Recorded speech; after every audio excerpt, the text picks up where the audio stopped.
Vous êtes-vous déjà demandé d'où venaient moi les maths? Je veux dire, qui s'est réveillé un jour et s'est dit « Tiens, et si on inventait les nombres ?» Eh bien, faisons un voyage très très lointain, plus loin que vous ne l'imaginez. Parce que l'histoire des mathématiques, c'est vraiment notre histoire. Remontons environ 20 000 ans en arrière.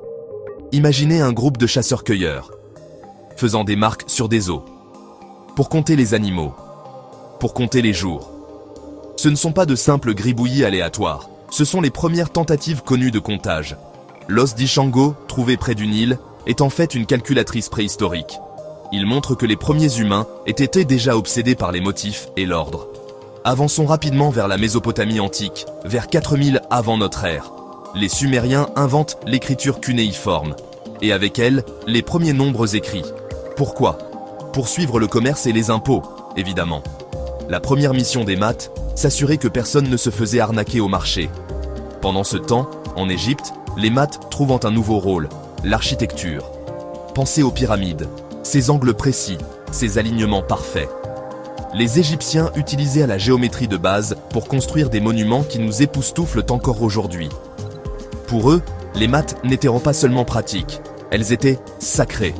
Maintenant, sautons en Grèce antique. C'est ici que les maths deviennent philosophiques. Pythagore, Euclide.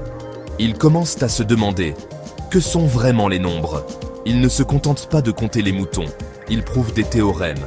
Ils inventent la logique, et ils rêvent de concepts comme l'infini. Les maths deviennent un moyen de comprendre l'univers lui-même. Mais les maths ne vivent pas qu'à un seul endroit. En Inde, les mathématiciens inventent le zéro, un concept si révolutionnaire qu'il change tout.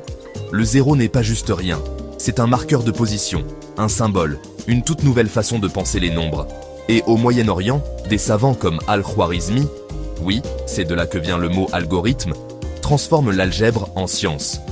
Au Moyen-Âge, les maths sont en mouvement. Elles voyagent le long des routes commerciales, à travers les empires et à travers les continents. Les Chinois avec leur carré magique, les Mayas avec leur calendrier complexe. Puis, boum, la Renaissance.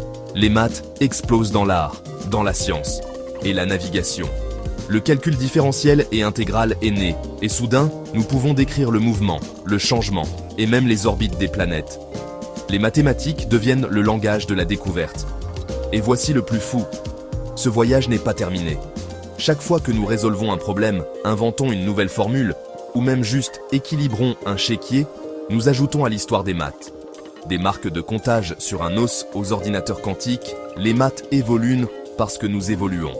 Alors, la prochaine fois que vous êtes bloqué sur une équation difficile, rappelez-vous, vous faites partie d'une tradition vieille de milliers d'années. Les maths ne sont pas juste des chiffres sur une page. C'est une aventure humaine qui s'étend de l'aube des temps à aujourd'hui.